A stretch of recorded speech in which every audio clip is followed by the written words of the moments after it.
Hello everyone, welcome to Prep Nation. आपका 23 सितंबर के current affairs में स्वागत है। आज के जितने भी इम्पोर्टेंट करंट अफेयर्स और उनसे रिलेटेड स्टैटिक जीके वो सब कुछ हम इस लेक्चर में कवर करेंगे। तो चलिए फिर बिना टाइम वेस्ट किए वीडियो को स्टार्ट करते हैं।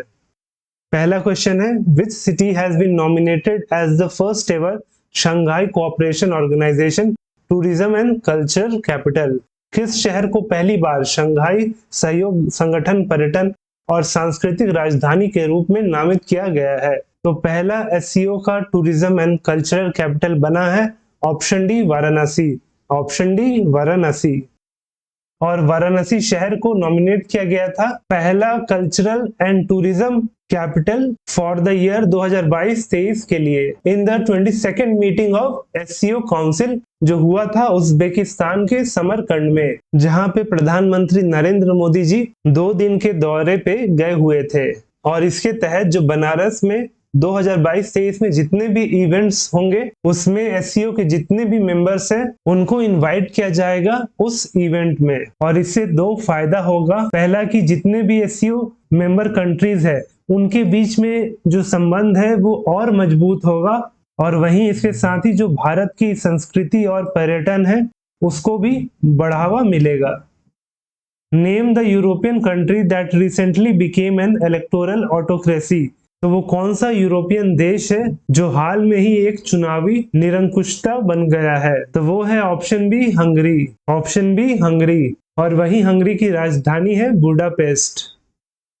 तो यूरोपियन संघ के जितने भी मेंबर्स हैं उन्होंने डिक्लेयर किया है कि जो हंगरी देश है कि वो अब फुल्ली फंक्शनिंग डेमोक्रेसी या लोकतंत्र नहीं रहा, और उसे यूरोपियन पार्लियामेंट ने घोषित किया है hybrid regime of electoral autocracy. और इलेक्टोरल ऑटोक्रेसी का मतलब ये होता है कि वैसी सरकार कि जहां पे लोकतांत्रिक देशों की तरह इलेक्शन तो हो रहे हैं लेकिन लोकतांत्रिक मानदंडों और मानकों का सम्मान बिल्कुल भी नहीं है, यानी जो डेमोक्रेटिक नॉर्म्स और स्टैंडर्ड है उस देश में एब्सेंट है। और इसी के लिए यूरोपियन पार्लियामेंट में एक रेजोल्यूशन लाया गया था ताकि हंगरी को इलेक्टोरल ऑटोक्रेसी घोषित किया जा सके। और इस रेजोल्यूशन के फेवर में 433 वोट्स पड़े। और ये यूरोपियन संसद में पहली बार ऐसा हो रहा है कि किसी देश को ऑटोक्रेसी का टैग दिया गया हो। तो अब अगला question, Who was appointed as the Goodwill Ambassador of the UN Children's Fund यानी कि यूनिसेफ? संयुक्त राष्ट्र बल कोष के सद्भावना राजदूत के रूप में किसे नियुक्त किया गया है? तो नियुक्त हुई है ऑप्शन सी वनेसा नकाटे। वनेसा नकाटे। वनेसा नकाटे 25 वर्षीय क्लाइमेट एक्टिविस्ट है उगांडा से, और इन्हें गुडविल एम्बेसडर बनाया गया है यूनिसेफ द्वारा। और इनको बनाने का जो कारण था कि इससे पहले ये कई ऐसे मूवमेंट से जुड़ी हुई थी जो बच्चों के लिए काम करता है, जैसे कि फ्राइडेज फॉर फ्यूचर मूवमेंट और rise up movement. Who is the author of the book title मुस्कुराते चंद लम्हे और कुछ खामोशियां? मुस्कुराते चंद लम्हे और कुछ खामोशियां नामक पुस्तक के लेखक कौन है? तो वो है ऑप्शन बी जीवेश नंदन। ऑप्शन बी जीवेश नंदन। और ये जो किताब है मुस्कुराते चंद लम्हे और कुछ खामोशियां, इसे नई दिल्ली में पब्लिश किया एक्टर मनोज बाजपेयी जी ने। और उस सेरेमनी में अपूर्व चंद्रा जी भी मौजूद थे जो इंफॉर्मेशन एंड ब्रॉडकास्टिंग के सेक्रेटरी है। और इस किताब में आपको कई सारी कविताएं देखने को मिलेगी, और वहीं इसे लिखा है जीवेश नंदन जी ने। वहीं कुछ 2022 के इंपॉर्टेंट बुक्स एंड ऑथर्स देख लेते हैं जिससे आपका भी रिवीजन हो जाएगा। तो पहला है forging metal, Nripendra Rao and पेना स्टोरी। इसे लिखा है पवन सी लाल ने। पवन सी लाल। फिर है the McMahon line, a century of discord. इसे जे सिंह ने लिखा है।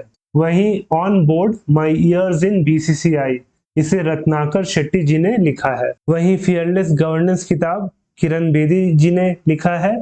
तो गोल्डन बॉय नीरज चोपड़ा, इसे लिखा है नवदीप सिंह गिल ने। वहीं उसके बाद है the legend of Birsa Munda, इसे लिखा है तुहिन सिन्हा और अंकिता वर्मा ने। Gajapati a king without a kingdom, इसे लिखा है अशोक बाल ने। उसके बाद है resolve uniting nation in a divided world, इसे लिखा है बन की मून, बन की मून। वही जो बान की मून है वो यूनाइटेड नेशन के 8 सेक्रेटरी जनरल थे वर्ष 2007 से लेकर 16 तक। वहीं इसके बाद आखिरी किताब द सिनेमा ऑफ सत्यजीत रे, इसे लिखा है भास्कर चट्टोपाध्याय ने। What is the rank of India in the 2022 Global Crypto Adoption Index released in September 2022? सितंबर 2022 में जारी 2022 ग्लोबल क्रिप्टो एडॉप्शन इंडेक्स में भारत का रैंक क्या है? तो भारत का पिछले साल रैंक सेकंड था और इस साल फोर्थ है, ऑप्शन बी फोर्थ।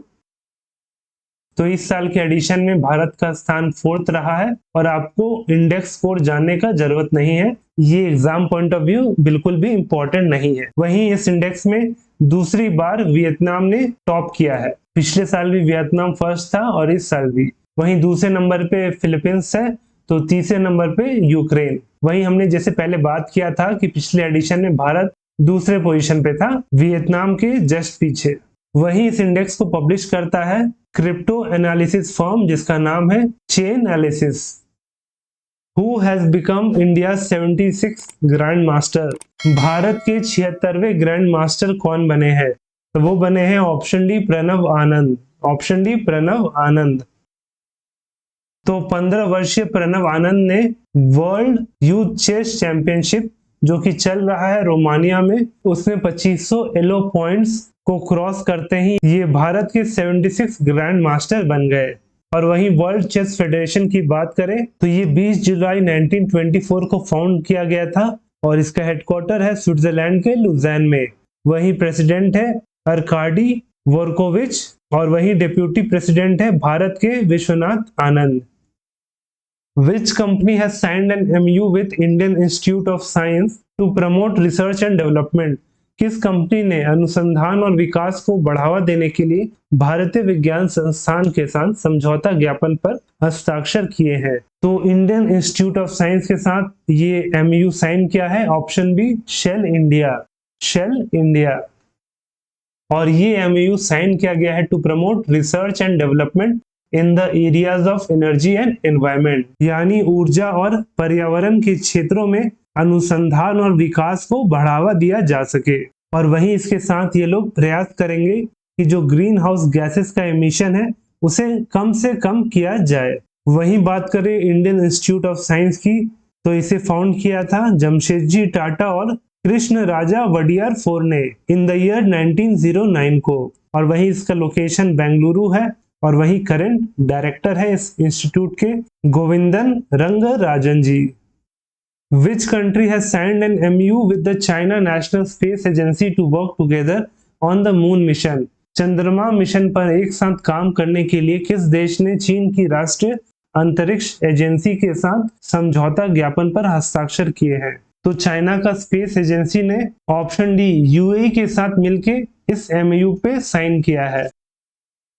तो यूएई का जो मून मिशन है उसको पूरा करने के लिए यूएई का मोहम्मद बिन राशिद स्पेस सेंटर और साथ में चाइना का नेशनल स्पेस एजेंसी, दोनों ने एक साथ इस MOU को साइन किया है। वहीं यूएई क्या करेगा, तो वो डेवलप करेगा रोवर जिसका नाम है राशिद 2, और इसके अलावा जितना भी काम होता है रॉकेट बनाने से लेकर उसे लैंडिंग कराने तक का, वो सारा का सारा काम चाइना देखेगा, जैसे कि लैंडिंग, डाटा ट्रांसमिशन, ऑब्जर्वेशन और उस रॉकेट को कंट्रोल करना। वहीं यूएई जो है उसकी राजधानी अबू धाबी है, तो करेंसी है यूएई दिरहम, और वहां के प्रेसिडेंट है मोहम्मद बिन जायद, तो प्राइम मिनिस्टर है मोहम्मद बिन राशिद, जिनके नाम पे वहां के स्पेस स्टेशन का नाम रखा गया है।